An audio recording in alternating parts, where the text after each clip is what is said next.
Hello dear students, आज की इस वीडियो में हम डिस्कस करने जा रहे हैं एक्टिविटी रेशियोज।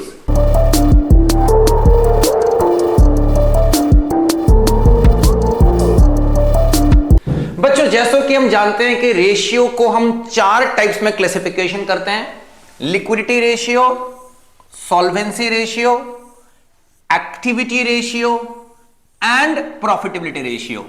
आज की इस वीडियो में हम करने जा रहे हैं एक्टिविटी रेशियोज। बच्चों, activity ratio is also known as turnover ratio, it is also known as efficiency ratio. Before we begin with the numericals, हमें यह समझना है कि एक्टिविटी रेशियो का मतलब क्या होता है, सिग्निफिकेंस क्या होता है। Why are we doing the analysis from the point of view of activity ratio. बच्चों, एक्टिविटी रेशियो यह मेजर करती है कि कितनी एफिशिएंटली कंपनी अपने एसेट्स को यूज कर रही है कैश और रेवेन्यू को जनरेट करने के लिए। आई रिपीट, एफिशिएंसी रेशियो और एक्टिविटी रेशियो हमें यह जानने में मदद करता है कि कंपनी अपने एसेट्स को, कंपनी अपने रिसोर्सेस को कितनी एफिशिएंटली यूज कर पा रही है to generate cash and to generate revenue. अगर हम एक्टिविटी रेशियो की बात करें और अगर मैं सीबीएसई 2025 में बोर्ड एग्जाम दे रहा हूं तो हमारे सिलेबस में इस कैटेगरी से 6 रेशियो है: working capital turnover ratio, fixed assets turnover ratio, net assets turnover ratio, receivable turnover ratio, payable turnover ratio and inventory turnover ratio. तो अगर मैं सीबीएसई के एग्जाम दे रहा हूं तो हमारे सिलेबस में 6 रेशियो है, और अगर मैं आईएससी क्लास 12 के एग्जाम अगर दे रहा हूं 2025 में तो इस कैटेगरी से केवल 4 रेशियो हमारे सिलेबस में है। 2 और 3 आपको पढ़ने की दरकार नहीं है। तो कौन सी 4 रेशियो आईएससी सिलेबस में है? Working capital turnover ratio, receivable turnover ratio, payable turnover ratio and inventory turnover ratio. हम एक एक करके इन 6 रेशियो का फॉर्मूला, इन 6 रेशियो का सिग्निफिकेंस समझने की कोशिश करेंगे। एक चीज मैं आपको प्रॉमिस कर सकता हूं, अगर आप ये वीडियो देख रहे हैं, आपको फॉर्मूला को लेके कोई भी कंफ्यूजन नहीं रहेगा। आपको फॉर्मूला याद नहीं करना है, आप सारे फॉर्मूला को समझ के रिटेन कर पाएंगे।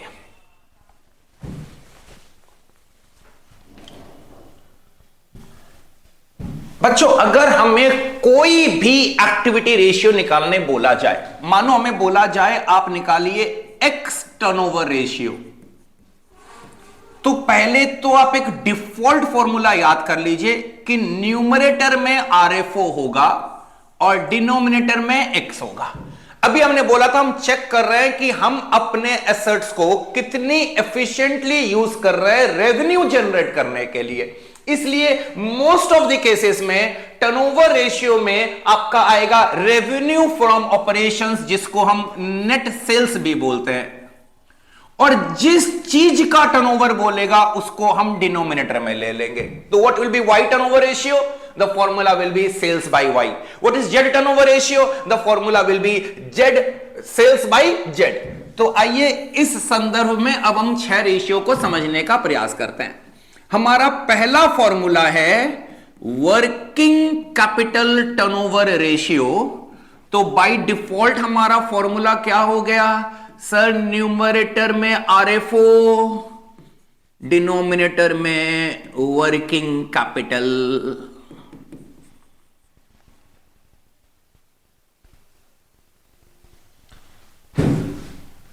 हमारा दूसरा रेशियो है फिक्स्ड एसेट्स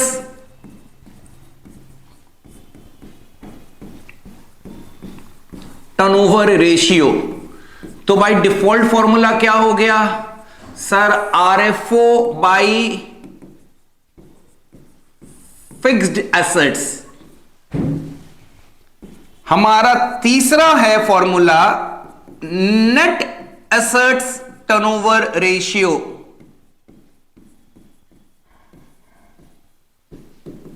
हमारा डिफॉल्ट फॉर्मूला हो गया है R F O by net assets. Detail में हम समझने का प्रयास करते हैं। बच्चों अगर मैं वर्किंग कैपिटल टर्नओवर रेशियो निकाल रहा हूं, न्यूमरेटर में आरएफओ है, डिनोमिनेटर में वर्किंग कैपिटल है, लेकिन अगर आपको ओपनिंग वर्किंग कैपिटल भी दे दिया जाए और क्लोजिंग वर्किंग कैपिटल भी दे दिया जाए, अगर आपके पास ओपनिंग और क्लोजिंग दोनों इंफॉर्मेशन होती है, तो डिनोमिनेटर में वर्किंग कैपिटल लेने की जगह हम ले लेंगे average working capital, which is opening working capital plus closing working capital divided by 2। Similarly अगर हमारे पास opening value of fixed assets होता है as well as closing value of fixed assets होता है, तो हम ले लेंगे एवरेज फिक्स्ड एसेट्स। अगर हमारे पास ओपनिंग नेट एसेट्स भी अवेलेबल है और क्लोजिंग नेट एसेट्स भी अवेलेबल है, तो हम ले लेंगे एवरेज नेट एसेट्स। ये हमारे हैं पहले 3 formula, working capital turnover ratio RFO by working capital, fixed assets turnover ratio RFO by fixed assets, net assets turnover ratio RFO by net assets. अब इन रेशियो को कैलकुलेट करने के लिए हमें एक तो दरकार पड़ेगी वर्किंग कैपिटल की। बच्चों वी नो वर्किंग कैपिटल का formula is current assets minus current liabilities, current assets minus current liabilities.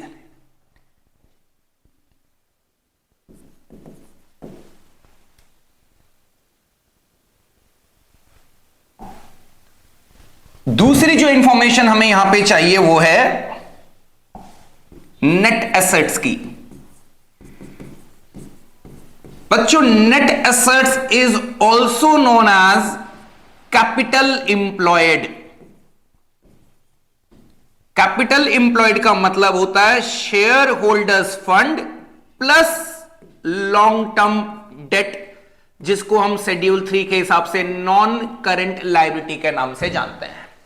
तो कैपिटल इंप्लॉयड मतलब बिजनेस में जो टोटल कैपिटल लगा हुआ है that is debt plus equity, तो it's a summation of share holder fund as well as long term date.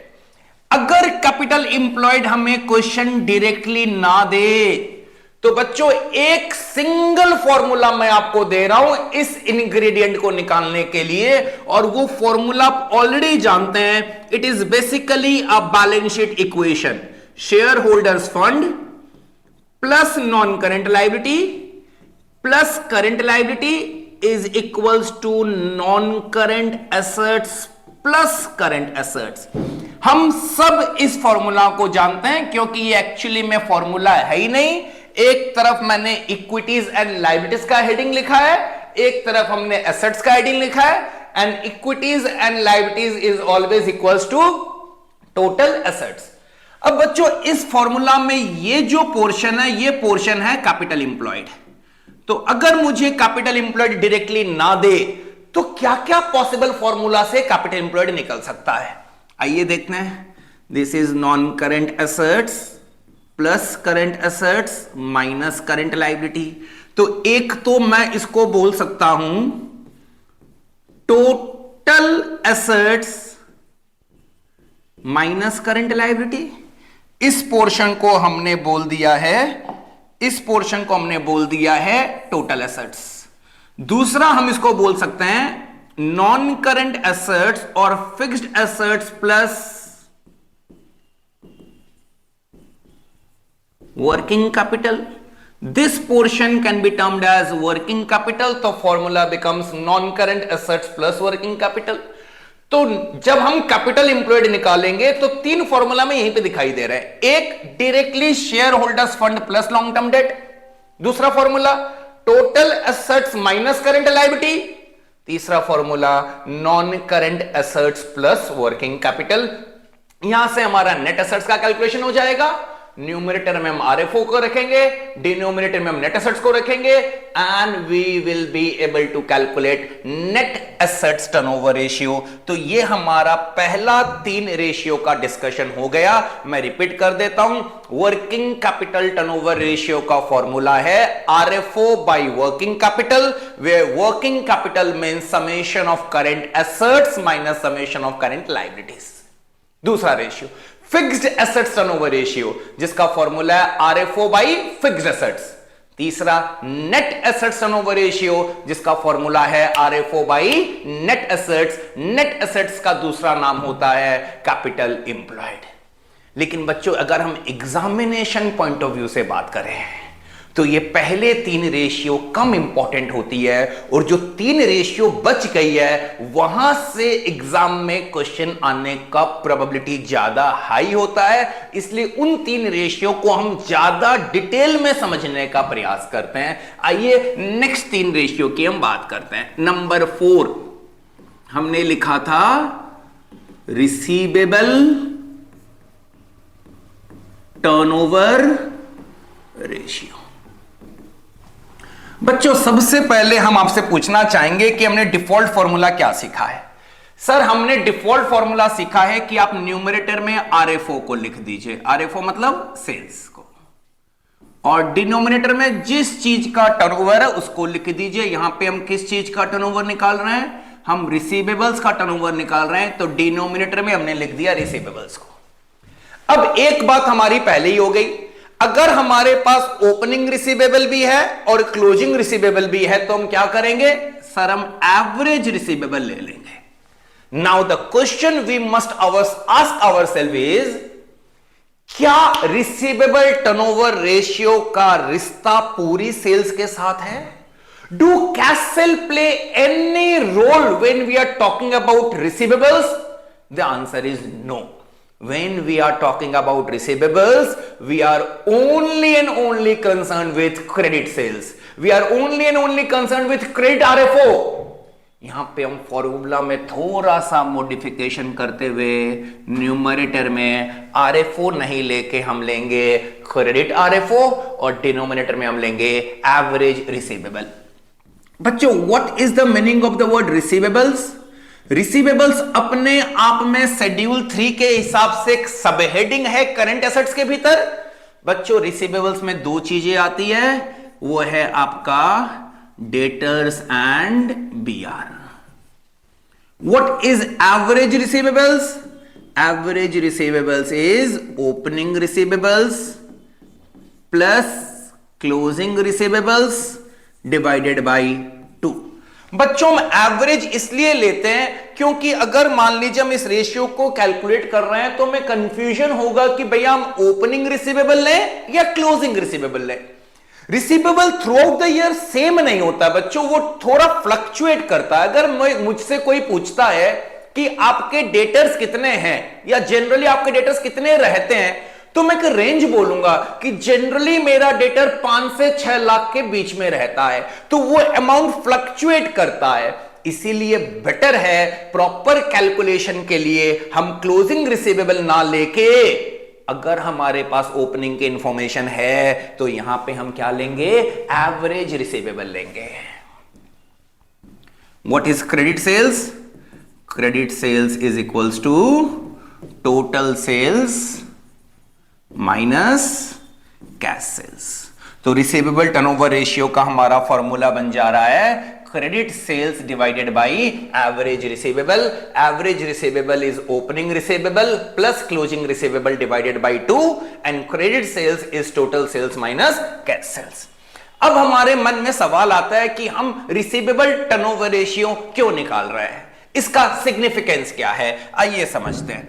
Let's say हमारा जो क्रेडिट सेल्स है वो है 25 लाख रुपए का, और हमारा जो एवरेज रिसीवेबल्स है वो है 5 लाख रुपए का।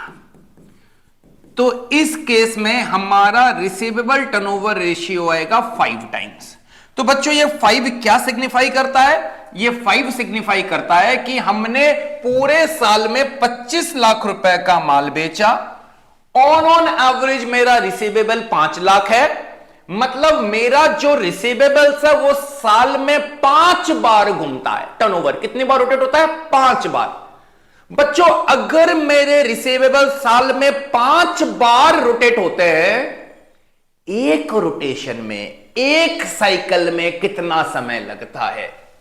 बच्चों साल में महीने होते हैं 12, हमारा डेटर का टर्नओवर है 5 टाइम्स, मतलब एक साइकिल पूरा होने में हमें लगता है 2 2.4 मंथ्स, जिसको हम बोल सकते हैं 2 मंथ्स एंड 0.4 मतलब बेसिकली 12 डेज, मतलब 2 महीने 12 दिन में एक बार हमारे डेटर का रोटेशन होता है, क्योंकि साल में डेटर कितने बार रोटेट होता है? 5 times.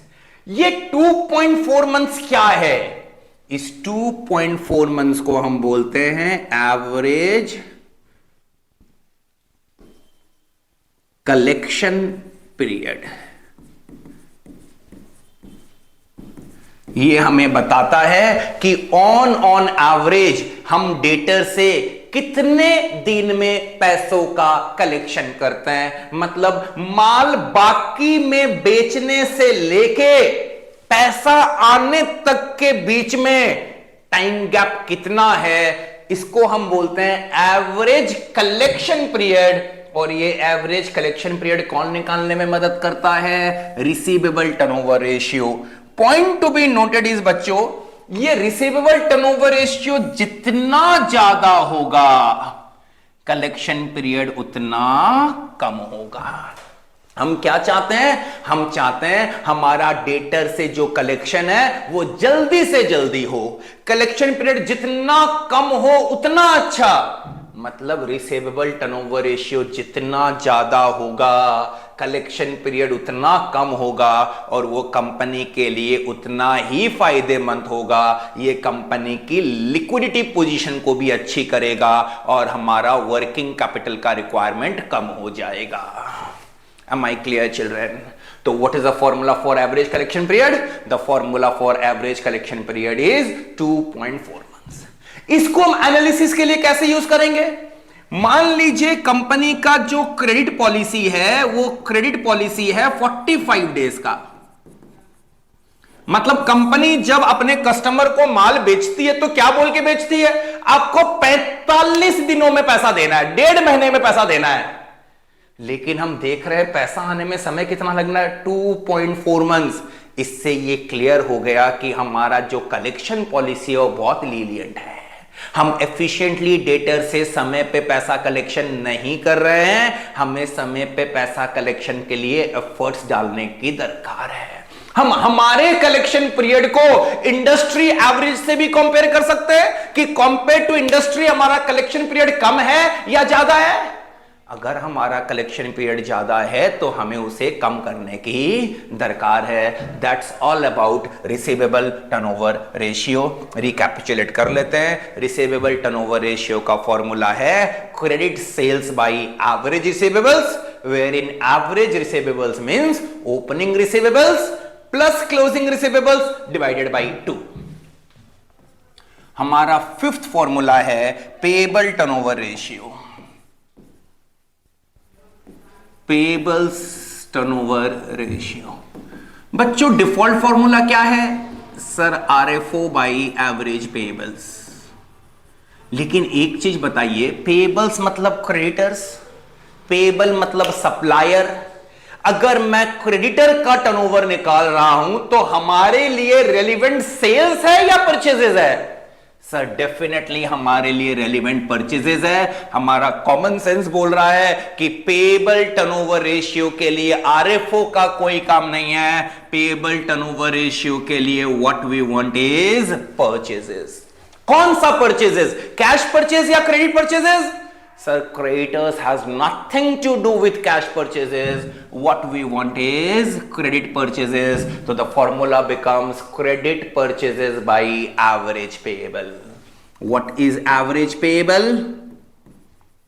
Average payables is opening payable plus closing payable divided by 2. And what is the meaning of payables? Trade payables का मतलब होता है बच्चों क्रेडिटर्स प्लस बीपी।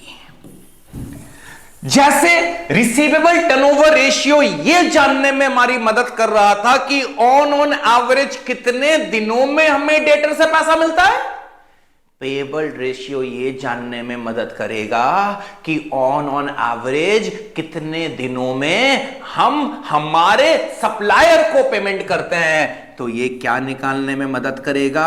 ये निकालने में मदद करेगा हमारा average payment period. The formula will B 12 by payable turnover ratio. This will give me the average payment period. एक न्यूमेरिकल से हम समझ लेते हैं. मान लीजिए हमारा टोटल क्रेडिट परचेजेस है 30 लाख रुपए का. हमारा टोटल क्रेडिट परचेजेस जो है वो 30 लाख रुपए का है और हमारा जो एवरेज पेएबल है वो मान लीजिए हमारा है 5 लाख रुपए का. तो हमारा पेएबल टर्नओवर रेशियो आया 6 टाइम्स. तो अब मैं निकाल लूंगा what is my average payment period. What is my average payment period. तो अगर साल में 12 महीने होते हैं और मेरा पेएबल साल में 6 बार रोटेट करता है, एक रोटेशन में 2 महीना लगता है. मतलब माल खरीदने से लेके सप्लायर को पेमेंट करने तक हम 2 महीने का समय लेते हैं. बच्चों ये पेमेंट पीरियड जितना ज्यादा होगा उससे हमें लगता है कि हमारा फायदा है, क्योंकि हम लेट से पेमेंट कर रहे हैं. लेट से पेमेंट करेंगे तो वर्किंग कैपिटल रिक्वायरमेंट हमारा कम हो जाएगा. लेकिन बच्चों ध्यान रखिएगा, अगर हम सप्लायर को लेट से पेमेंट कर रहे हैं, जितना समय उन्होंने हमको दिया उससे ज्यादा समय अगर हम ले रहे हैं, हमारा मार्केट में क्रेडिबिलिटी कम होता है. लोग हमें बाकी में माल नहीं देंगे. जब माल का स्कैर्सिटी होगा तो हमें प्रायोरिटी नहीं मिलेगा. इसीलिए हमें सप्लायर को समय पे पेमेंट करना चाहिए कि भैया उसने समय कितना दिया और हम कितने दिन में पेमेंट कर रहे हैं. ये एनालिसिस करने में हमारी मदद करेगा payable turnover ratio. Last but the most important, inventory turnover ratio. Default formula क्या सीखा हमने sir? RFO by average inventory. अब मेरा आपसे एक सवाल, जब हम इन्वेंट्री का वैल्यूएशन करते हैं तो इन्वेंट्री का वैल्यूएशन कॉस्ट पे होता है या सेलिंग प्राइस पे होता है? अगर मेरे गोडाउन में जो माल पड़ा है वो 10 लाख रुपए का, मेरे परचेस प्राइस 10 लाख रुपए का है, मैं जब उसको बेचूंगा तो वो 13 लाख में बिकेगा. अगर कोई मुझसे पूछता है कि सर आपके गोडाउन में कितने का माल पड़ा है, मैं 10 लाख बोलूंगा या 13 लाख? मैं बोलूंगा 10 लाख रुपया, क्योंकि हम जानते हैं inventory is to be valued at cost. उसको मार्केट प्राइस पे तभी वैल्यू करते हैं अगर मार्केट प्राइस कॉस्ट से कम है तो, क्योंकि प्रिंसिपल ऑफ प्रूडेंस के तहत हम इन्वेंट्री को कभी भी सेलिंग प्राइस पे वैल्यू नहीं करेंगे. तो आरएफओ नहीं लेना यहां पे, क्योंकि इन्वेंट्री को सेल्स पे वैल्यू नहीं करेंगे. क्या चीज वैल्यू करेंगे? कॉस्ट को.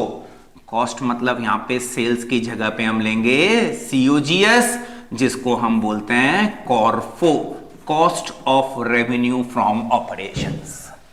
What is average inventory? Sir average inventory is opening inventory plus closing inventory divided by 2. Sir, what is COGS? COGS is opening stock plus net purchases minus closing stock plus direct expenses. ये formula हमने already class 11 में पढ़ा है.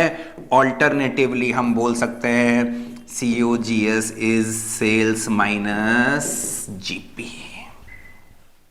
This is the formula for inventory turnover ratio. आइए समझते हैं inventory turnover ratio किस तरीके से हमारी एनालिसिस में मदद करता है.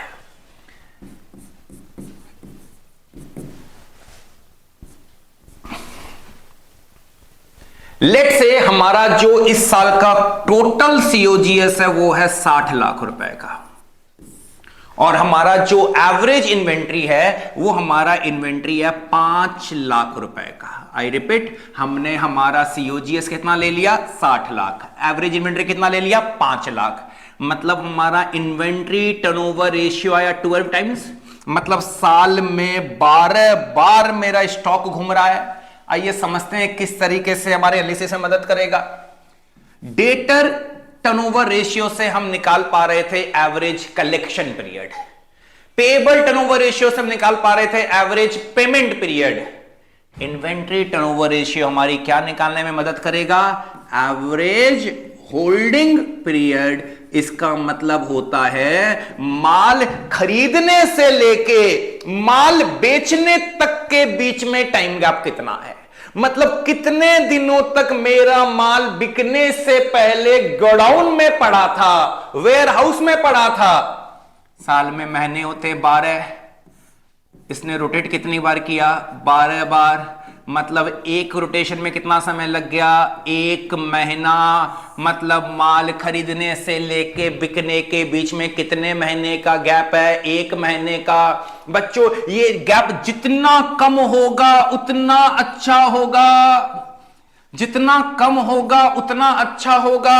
ये रेशियो हमारी ये जानने में मदद करता है कि भैया हमारा जो स्टॉक है वो फास्ट मूविंग है, स्लो मूविंग है या नॉन मूविंग है।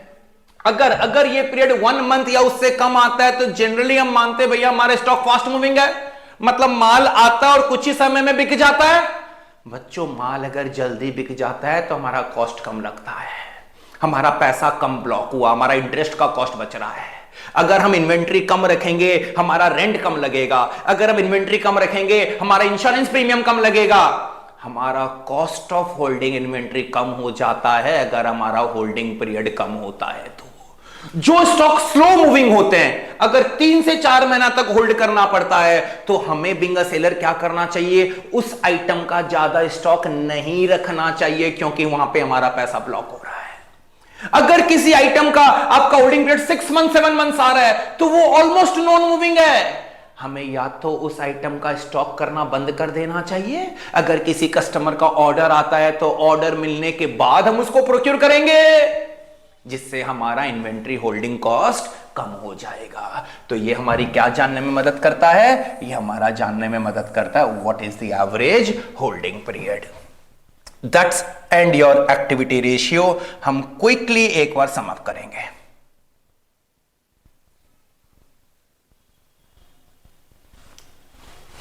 एक्टिविटी रेशियो के भीतर आज हमने 6 रेशियो सीखा है। Working capital turnover ratio, RFO by working capital. Fixed assets turnover ratio, RFO by fixed assets. Net assets turnover ratio, RFO by net assets. Net assets is also known as capital employed. Receivable turnover ratio, credit sales, credit RFO by average receivables. Receivable turnover ratio हमारी क्या निकालने में मदद करता है, average collection period.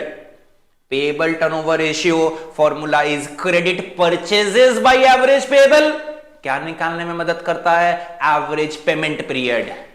Inventory turnover ratio, COGS या CORFO by average inventory. Inventory turnover ratio क्या निकालने में मदद करता है, एवरेज होल्डिंग पीरियड। और हम आइडेंटिफाई कर सकते हैं विच item of stock is fast moving, slow moving और नॉन मूविंग, और वो हमें प्रॉपर इन्वेंट्री मैनेजमेंट में हमारी मदद करता है।